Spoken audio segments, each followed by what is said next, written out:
এই বিশ্বে এমন অনেক কিছুই রয়েছে যা আমাদেরকে অবাক করে বিস্ময় তৈরি করে।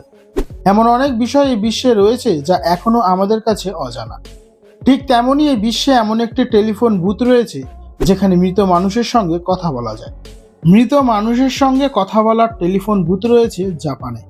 জাপানের ছোট্ট একটি গ্রাম হলো ওতুসুচি। সেখানেই রয়েছে এই অদ্ভুত টেলিফোন বুথ। কাচের তৈরি টেলিফোনে বুথে রয়েছে আদ্যিকালের কালো রঙের একটি টেলিফোন। পাক দিয়ে নেমে এসেছে রিসিভারের তার। সামনে নোট বই, সোনালী রঙের ডায়ালে বহু বহু ব্যবহারের দাগ স্পষ্ট। এখানেই এপারের লোকেরা কথা বলেন ওপারের লোকেদের সঙ্গে। জাপানের ওতুসুচি শহরের বাগান নকশাকার ইতারু সাসাকি 2010 সালে প্রথম এমন সংযোগবিহীন টেলিফোন বুথ তৈরি করে, যার নাম উইনফোন। 2011 সালের ভূমিকম্প ও সুনামিতে জাপানের তোহুকি শহরে প্রাণ হারায় প্রায় 15,000 মানুষ। তখন থেকেই জনপ্রিয়তা পায় উইনফোন। এরপর হাজারো মানুষ প্রতিদিন উইনফোনের কাছে ভিড় করতে থাকে। প্রিয়জনকে না বলা কথা ভাসিয়ে দেয় হাওয়ায়।